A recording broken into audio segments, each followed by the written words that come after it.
Luain Press. Letters to Thomas on my conversion to Christianity by R.D. Egan. Letter 1. I know you are disappointed and, well, somewhat bemused at the news of my conversion to Christianity. I want you to know that I understand. We never were great lovers of Christians. To us, they were a superstitious and self-righteous lot. To find out that I was one of them must have come as a shock. So, I appreciate the concerns you have expressed regarding this turn of events, and hope, in the correspondence that follows, to allay some of your fears. First of all, I have not, as you suggest, had some kind of nervous breakdown. In fact, I feel quite well. I'm not sure why you would suggest such a thing. I can only imagine that the idea that I now believe in something supernatural suggests to you that I have in fact lost my mind. On the contrary, my change of heart has come only after protracted study and cool-headed deliberation. I know I've kept this quiet, but I knew I would have to defend my conversion to you and to others, so I wanted to make sure I had made sense of it myself. How, you must wonder, can I believe in God? How, after all the discussions we've had about the irrationality of belief in the supernatural, could I change my mind so drastically? We never had any time for the idea of the supernatural. Science has nothing to say on the subject, so we assumed there was nothing to speak of.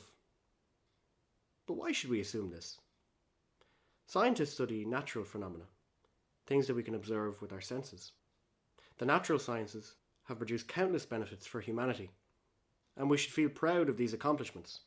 But why should we assume that the scientific method, for all its usefulness, is the only method of acquiring truth? Is it really irrational to imagine that there might be something beyond that which we can observe with our senses? Something beyond the purview of scientific inquiry? Scientists begin by observing phenomena. They ask a question and form a hypothesis. They then proceed to attempt to prove this hypothesis by observing related empirical data and deducing proofs of their hypotheses from this data. This, as we have seen, is a perfectly good method and has produced rich fruit for humanity. However, it only works if your hypothesis relates to the natural world. A scientific inquiry only relates to that which can be observed with the senses. But what of a hypothesis such as God exists, or there is a supernatural being that transcends the natural universe? What has science to say about such a hypothesis? Well, Thomas, precisely nothing. From this fact, we may draw two conclusions. First, if science has nothing to say on a subject, then there is nothing to be said. Nothing, at least, that is relevant in terms of rational, intelligent inquiry. But why should we draw such a conclusion? Why from it cannot be observed with the senses should it follow that it does not exist? It is like saying, I can see nothing beyond the horizon, so there must be nothing beyond the horizon. Of course, if we move forward, the horizon changes to reveal new and possibly wonderful things beyond that of the old. But we have had to change our standpoint. But imagine that we refused to change our standpoint. Imagine that we believed that the place in which we stood when observing the original horizon is the only reasonable place to stand.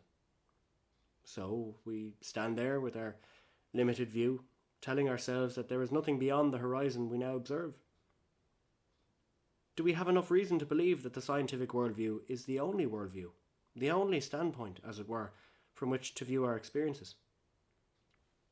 This brings us to the second of the possible conclusions we may draw from the fact that science has nothing to offer on the question of God's existence. Namely, that there are other methods of inquiring into this question. What, Thomas, you may ask, are these methods? In terms of the question of God's existence, theology, you may be surprised to hear, has little to say. This is because theology, generally understood, is fide quaerens intellectum, faith-seeking understanding. So, theology presupposes faith in the supernatural and attempts to unpack the content of a particular faith in order to foster greater understanding. Theology, so understood, begins with faith and therefore does not, strangely, given the fact that theology can literally be translated as God talk, need to answer what would seem to be the ultimate theological question. This leaves only two alternatives that I can think of: philosophy and experience. In terms of the former, there have been some interesting arguments put forward by philosophers over the centuries. Take, for example, this popular cosmological argument for the existence of God. It can be summarized as follows: everything that begins to exist must have a cause of its existence. Imagine for a moment something coming into existence without a cause. The universe had a beginning. The universe is expanding from a Big Bang that occurred approximately 14,000 million years ago. Therefore, the universe has a cause. This cause cannot be explained in terms of physical processes, as the existence of such processes would mean that the universe already existed. So, the argument goes, the cause of the universe must be a personal being who freely chooses to create the universe. I expect, my friend, that this argument has left you unimpressed. Personally, I find it to be one of the more convincing arguments for God's existence, but I would never try to offer it as definitive evidence. This argument, like all arguments for God's existence, has its detractors. There are counter-arguments and counters to the counters. It is, however, part of a conversation that has been going on for a long time, one with intelligent arguments on both sides, and not to be dismissed as absurd or unintelligent.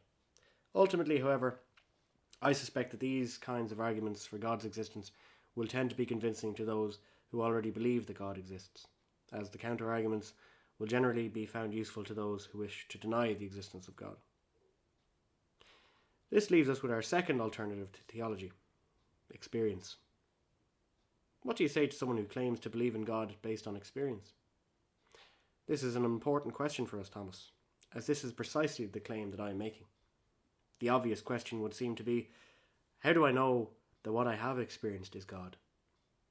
You may argue that the fact that I've experienced something is not evidence that this something is God, and this would be quite reasonable.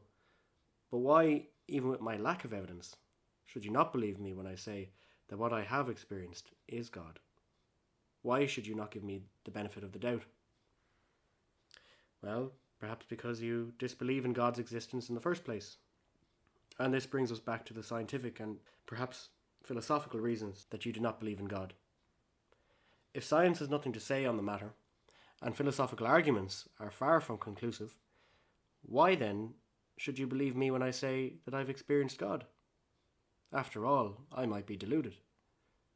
The fact that I've experienced something that I recognize as being different to anything I have ever experienced before, and that I recognize this something as God, is no reason for you to believe that this something is in fact God. I'm simply making a claim with no scientific or philosophical proofs to back it up.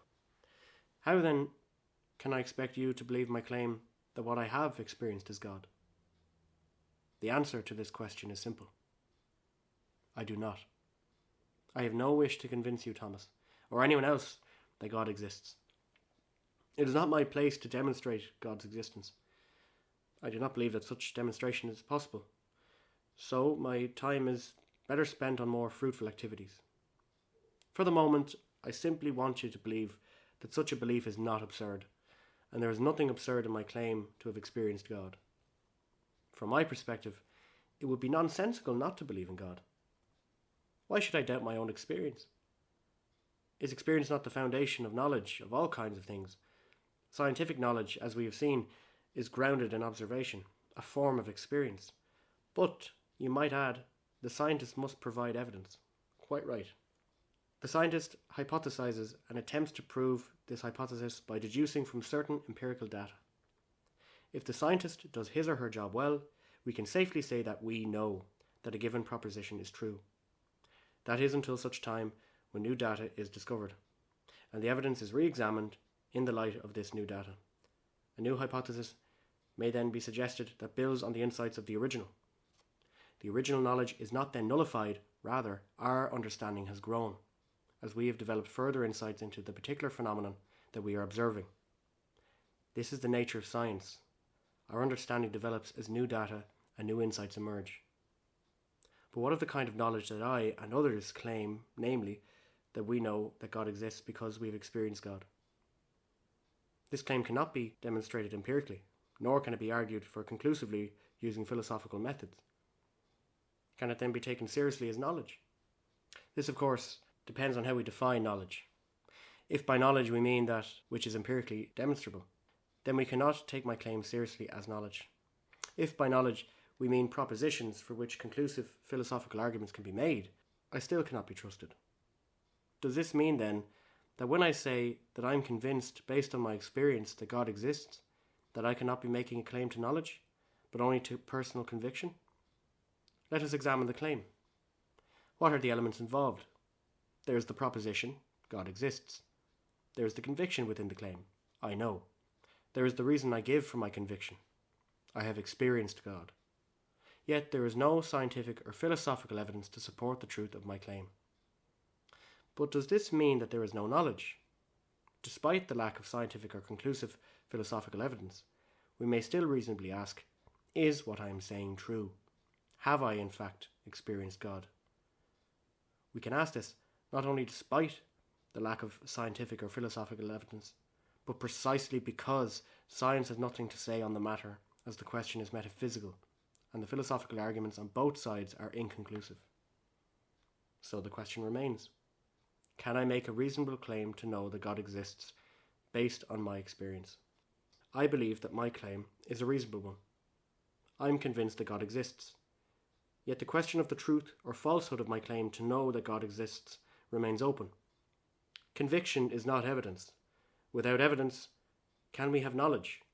Again, this depends on our epistemology, and I shall have to further reflect on this question.